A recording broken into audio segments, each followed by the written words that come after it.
All right. Hey, what's up, everybody? My name is Dallas Post, and I am your host for the Post Money Plan podcast. As always, I believe empowerment comes through knowledge. So my purpose here is to inform, educate, and stimulate thoughts on topics within personal finance, economics, and investing. Don't forget you can find me at postmoneyplan.com or search the Post Money Plan in the iTunes podcast app or in Google Play. So today we're going to be talking about stock options and some of the basics there. So I have my guest Eric Sunday on the show, who's got a little bit of background in the options market. So I wanted to bring him on the show to explain some of the basics. So welcome to the show, Eric. Hey, how you doing? Good, man. So I just wanted to cover some of the basics, like what they're used for, what options are, what they're used for, how they're priced, some of the strategies that people use. How about you just give us a little bit on your background and your experience in the industry? All right, so I've been 7 years in the finance world, working for Bank of New York and State Street. I've worked as a derivative pricing analyst in Bank of New York, and also now like a fund account for private equity for State Street. For my first 5 years, I was pretty much doing valuation for like swaptions, which are like options on swaps, like higher interest rate swaps or credit default swaps. Getting pretty sophisticated there.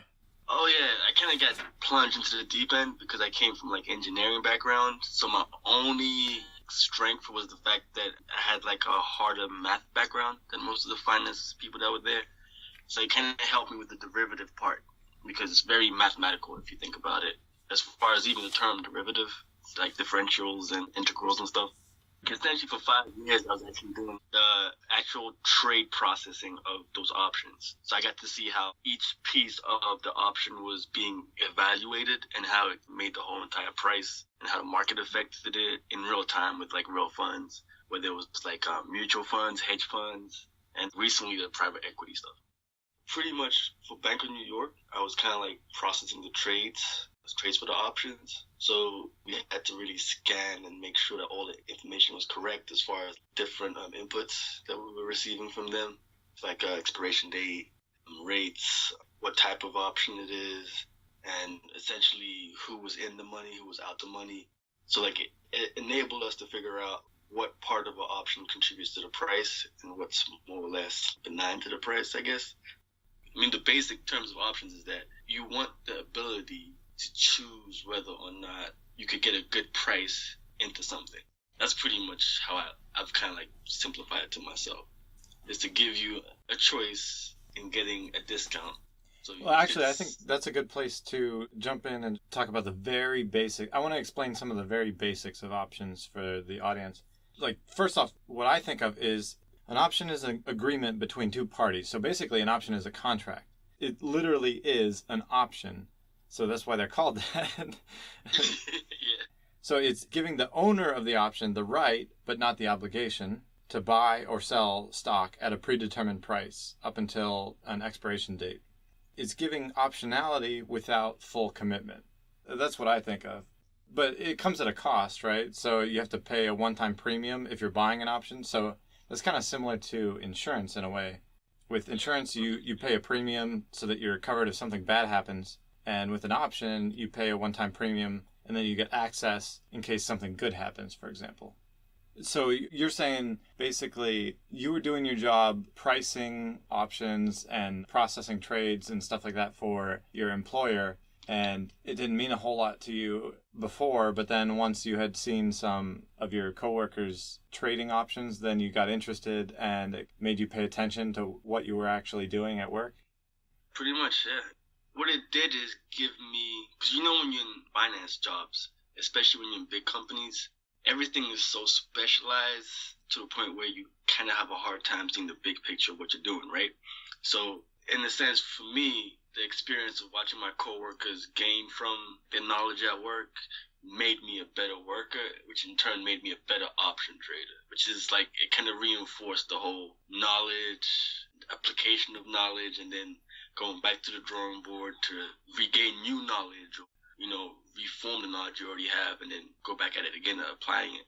Which is where we all want to be. You want to be learning at your job, appreciating it, digesting it, and then applying it and putting it back in and then making you a better worker. Like that's where we all want to be, right?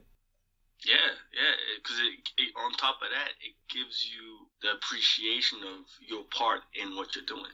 Because, all these times when you work in a job that's 9 to 5, that kind of like bleeds into the next day almost, where you don't know what date it is, other than the date you're typing into a computer, you tend to like lose the perspective that you have. It makes you feel like your role is so insignificant that you might not be there next day and it wouldn't mean a difference. But at the same time, because of that feeling, you kind of like lose interest to even figure out what impact you really have and what you're supposed to be doing in the big cog of the machine. Yeah, I think you make a good point when you're talking about specialization. People are so specialized that you have such a small piece of the pie. Your view of the pie is so small, so you don't really understand what all is going on unless you take a step back and look at everything yourself. Oh, yeah. Yep. And the funny thing about that is it's kind of hard to step back when you're working in a way where you're consumed by what you're doing, but you're not consumed by why you're doing it. In the sense, like, I don't know if I phrased that right, but what I mean to say is this: you know what you're doing very well, but you don't know why you're doing it. As far as like paying your bills, the basic answers for that, yes, that's why you go to job. You get money to pay your bills and stuff. But ultimately, if you're doing a specialized job, you're doing it so well, but you might not know how it impacts the rest of the other specialized jobs in that big world of the machine. Yeah. Because we're talking about options today, but we also know that this falls in line with like stocks and bonds and all other type of investment vehicles that kind of go together to form this whole strategy of the machine. And even just to follow up on the basics of options, the reason why most people get into options, it's kind of like the example you were saying, it's kind of like insurance. So usually most people, I'd say majority of people are hedgers who either they hold the underlying or they have some kind of underlying interest, and whatever direction they're betting on, they're looking for some kind of like a less riskier way of making that bet. Kind of like having insurance in your bet just in case you get it wrong, Yeah, or yeah. if you do get it wrong, it's not going to cost you too much for getting it wrong. Before we go further into the reasons why people buy options, could we give a little bit more in terms of like, can you explain like what a call is and what a put is? Oh, yeah. So in options, you have two types of options in the sense of you can either have a call option or a put option. So when they say a call option, you're having the option to buy something. And if they say a put option, it means you have the option to sell something. So usually when someone's trying to buy an option, they usually buy a put option if they have an inclination that whatever underlying it is about to go down in value. And they usually get a call option if they have a belief that it's about to go up in value. Just to add to that, since it's an agreement between two parties, you always have a buyer and a seller. So the buyer of a call option, for example, has the right but not the obligation to buy stock at the strike price that's in the agreement. Yes. Whereas the seller has an obligation, the obligation once they've sold it, to sell the stock at the strike price up until expiration. Yeah, it's almost like, so it's kind of like insurance, right? So if a buyer, like you're saying, okay, I feel that Apple, for example, is about to go off the roof after these iPhone 10 phones come out, then you would say, okay, I'm going to set a strike where I believe that the price of Apple will go above it.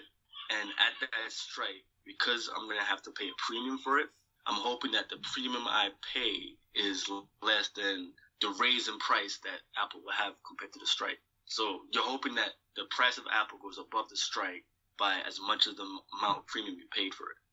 So if you paid, like, just throwing numbers out there, like maybe like $5 premium for it, you're hoping that the value of Apple goes up above your strike by $5 or more. And if it's the other way around, going to a put, if it's going down, you're hoping that it goes down by the same amount that you paid the premium for, or even lower than that. Yeah, and then in terms of exercise, have you ever dealt with European? Yeah, so like different terms as far as American and European, these like called exercise terms. So you have actually three types. So you have American, European, and Bermudan.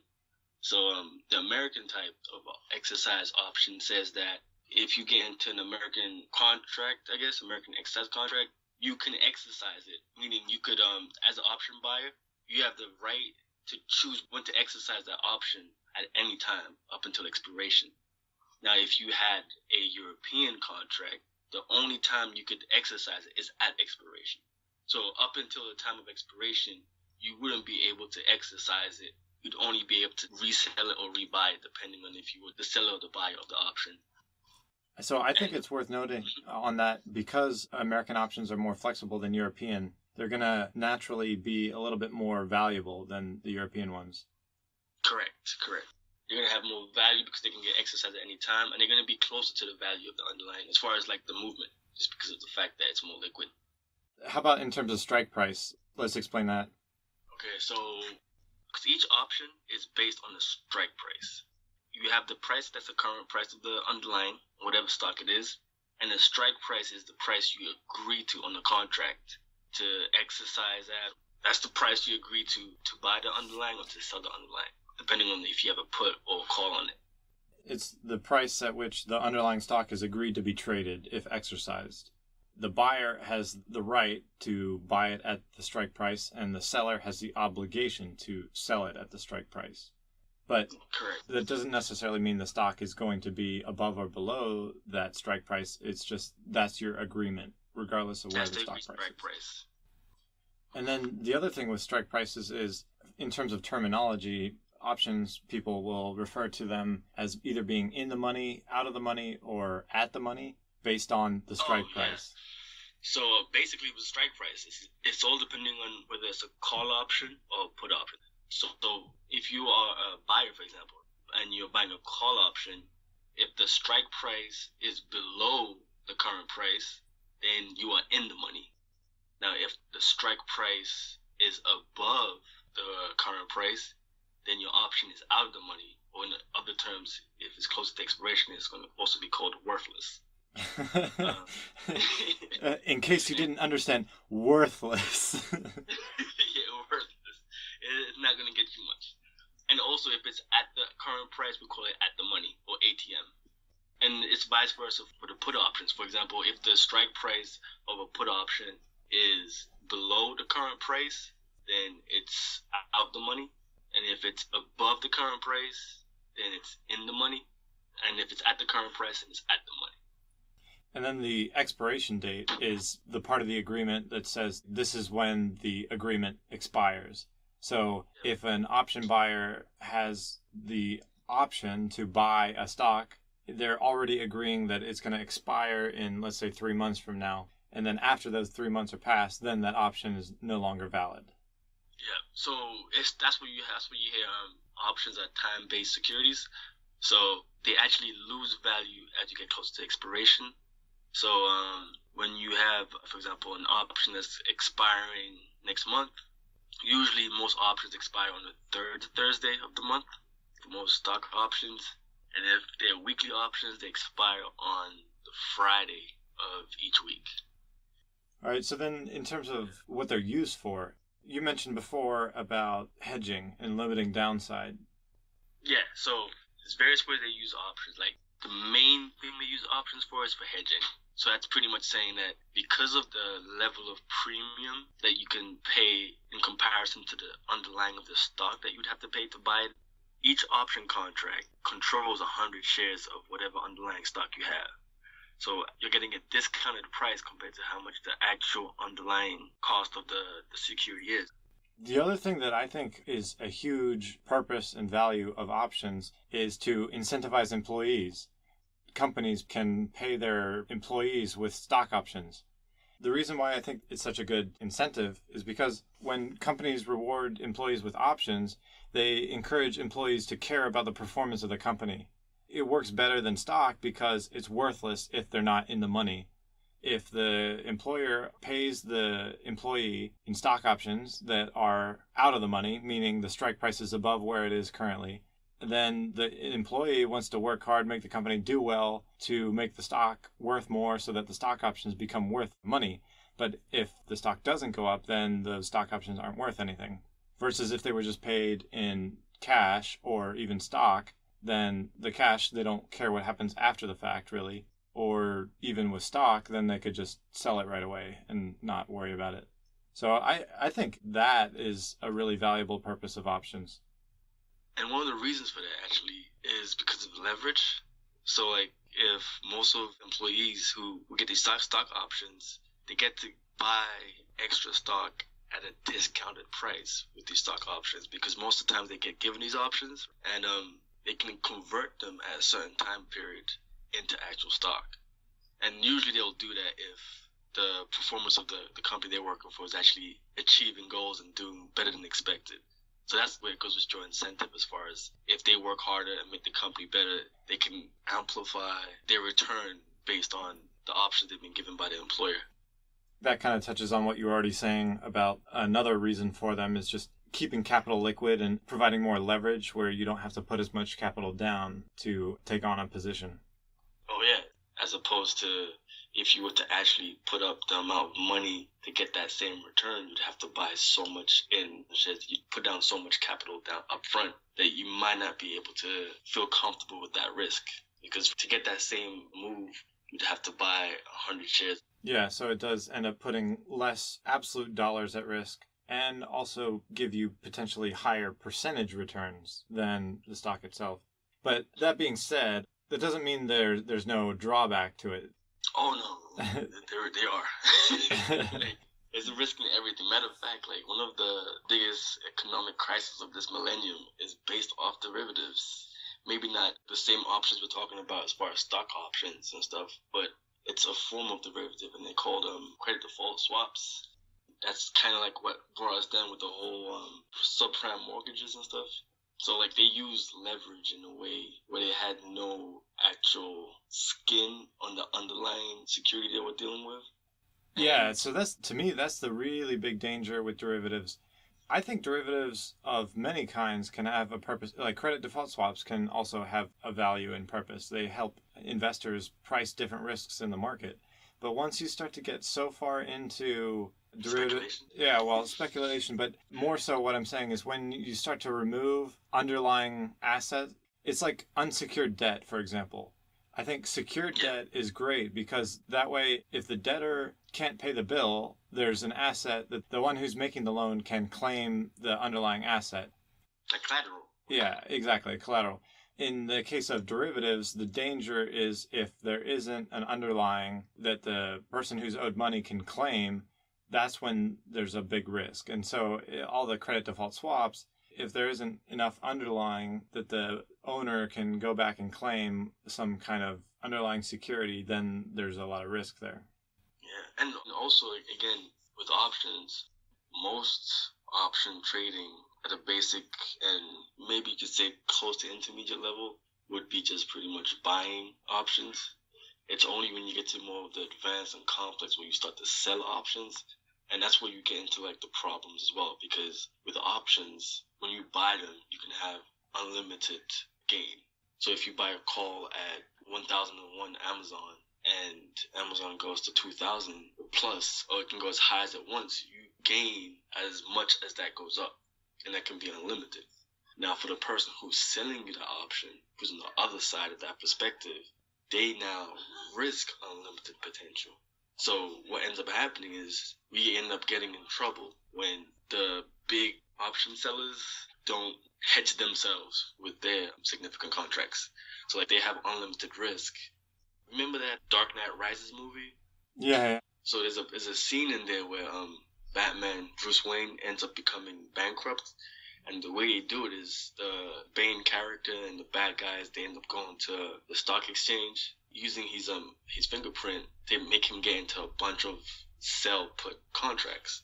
But the ones that he was getting into were so risky and had so much unlimited risk that whoever was buying them from him, they'd pretty much be able to get his whole entire wealth for nothing. Did they actually say that in the movie? Well, they said the reason why he became bankrupt is because they made him sell put options. Oh, okay. That's pretty cool. Because the Chicago Board of Options Exchange is where all these options are officially traded versus the New York Stock Exchange being in New York. Again, to go back to the whole example, when you have unlimited risk, for example, if you're the person selling the call option to someone who's buying a security at like $1 and the security itself is worth only $1, if that security, the underlying security goes up to like 1,000 or whatever, you end up as the option seller being obligated. Because remember, as a seller, you are obligated to sell or to buy at the agreed price, whatever the option buyer wants to exercise. So if it goes in his favor by a long, unlimited amount, they will exercise it. And that's where the risk comes in. I have an example just to make it a little bit more clear. When you were talking about one option giving you access to 100 shares of stock, if you wanted to buy 100 shares of Snapchat trading at $15 a share, that would cost you $1,500 to buy the 100 shares of Snapchat.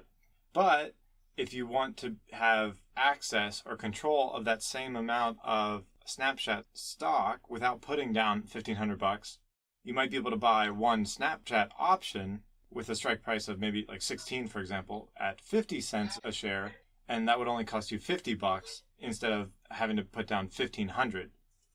Exactly. Yep. You couldn't say it better than I could. That's like right there. The one thing that we didn't mention before, though, is not like options are all rosy and just completely better than stocks, because the thing with options is you have time decay. Like if you own the stock, you can just hold it indefinitely and it can appreciate or maybe it goes down.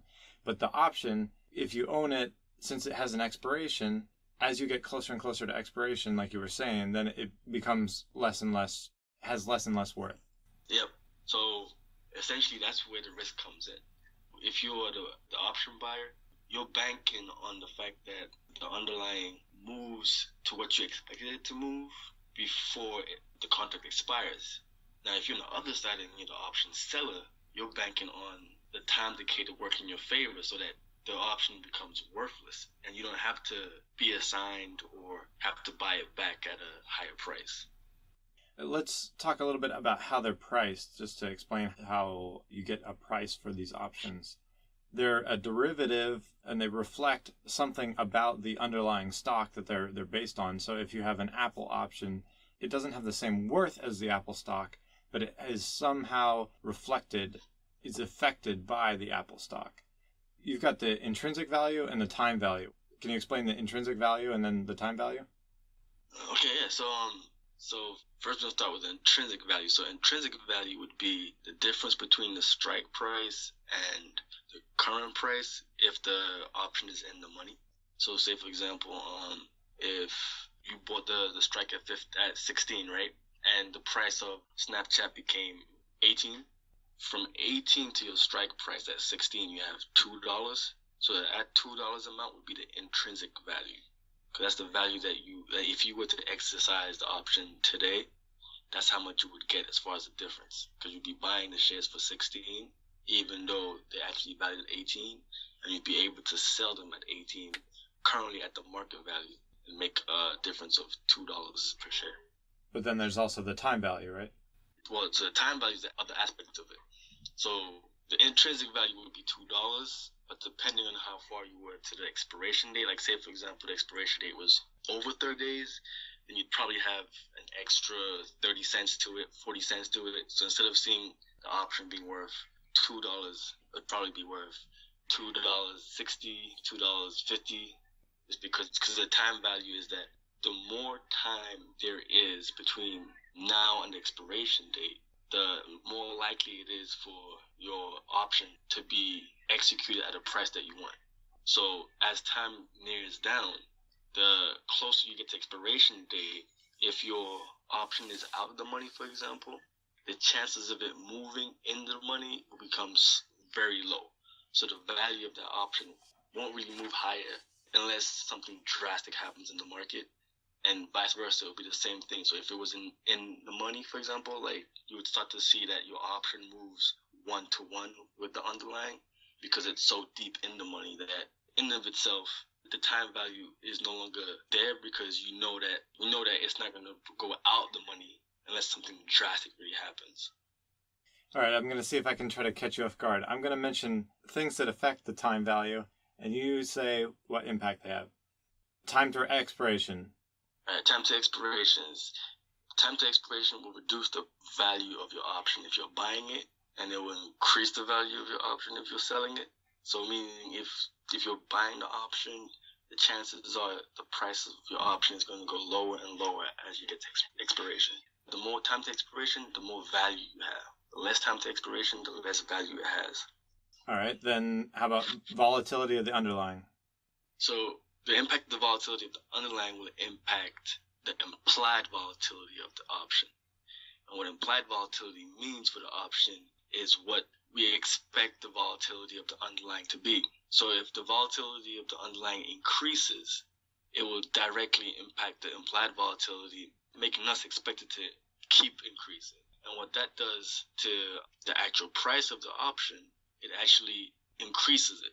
So what ends up happening is you end up getting the time value of it is actually worth more, because the chance of it ending either in the money if you're out the money or out the money if you're in the money is higher, because the volatility of the underlying can give you that chance before expiration date. Now, if the volatility is lower, then the expected move of the underlying to get to whether it's in the money for your option or out the money for your option is more predictable, so the price itself would actually stay lower. All right, so thanks for explaining everything. I'm glad you came on the show. Oh, no problem, Dallas. All right, thanks again for joining us, and don't forget to catch us on iTunes or on Google Play, and catch us next time on another episode of the Post Money Plan podcast.